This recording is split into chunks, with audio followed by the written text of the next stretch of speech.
The beginning of summer is a magical time, regardless of which country you reside in. The days are longer, the weather is warmer, and verdant life flourishes everywhere.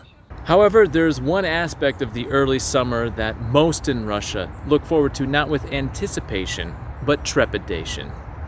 Puch.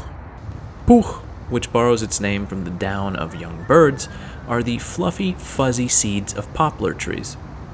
Poplars, sometimes known as cottonwoods, number in the hundreds of thousands here in Moscow, and every year they release billions of seeds covered in gossamer filaments.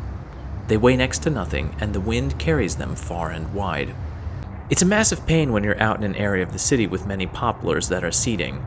The weather is almost always warm and dry at that period of time, so when the wind picks up, not only are you blasted in the face with the regular grains of sand and dust, but you must also contend with the fuzz.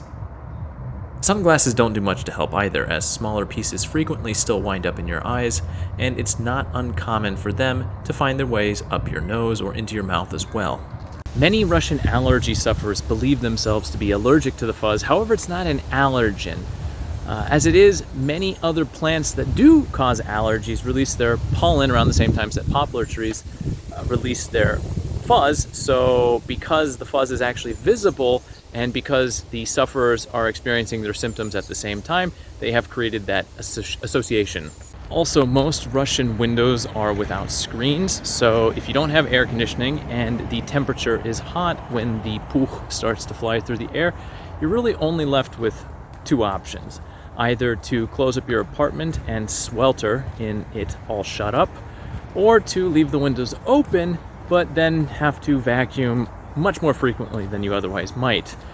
Honestly, personally speaking, we installed some simple screens in order to combat this problem ourselves just a few years ago. The flight of the fuzz lasts at least 2 weeks, though in some instances it's closer to a month.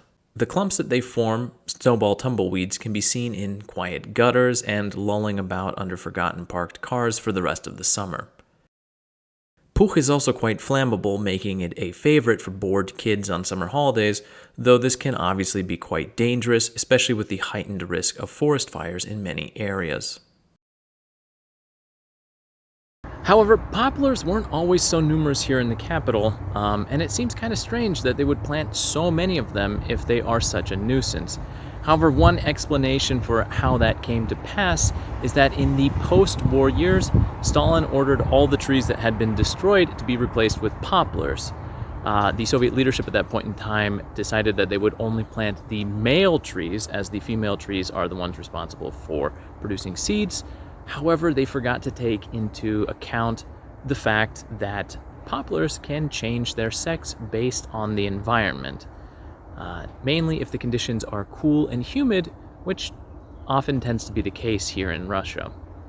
Thanks to that oversight, every year now, here in Moscow, we have to deal with this ethereal onslaught. If we look at a map of the city with the highest concentrations of poplars, the northeast, northwest, and southwest administrative districts, the most popular explanation as to why there are so many of these trees is probably closest to the truth. These parts of the city saw massive residential expansion beginning in the late 1950s during the Khrushchev era. The large expansion of residential blocks in this city and many others saw the need for greenery to be added to the newly built cityscape and help freshen the air. Poplars were the ideal candidate. They aren't finicky, growing in less than ideal environments, and most importantly, they grow quickly, reaching a height of 20 feet or 6 meters within 3 years, and a height of 80 feet or 24 meters within 20 years, slowly growing to their final height a few decades later. They're also valued in urban settings because they supposedly produce more oxygen and do a good job of cleaning harmful elements out of the air. Over the last decade, the Moscow government has been working to slowly replace poplars with trees that don't produce such a headache. Anytime they undertake renovation or construction work, they make sure to plant different deciduous trees in the place of poplars that are removed.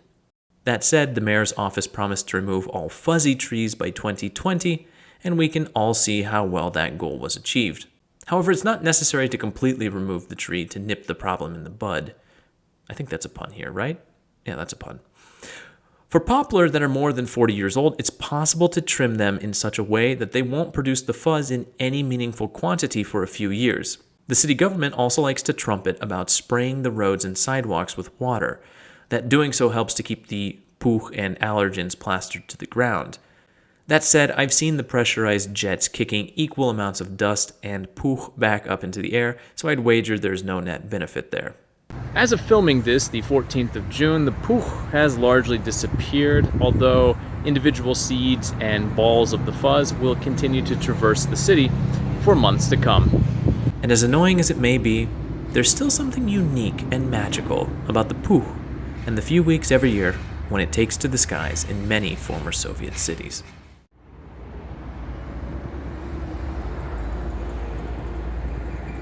If you enjoyed this video, please click the subscribe button and be sure to hit the like button as well. More videos out and about in the city are coming in the near future, so be sure to click the bell for notifications.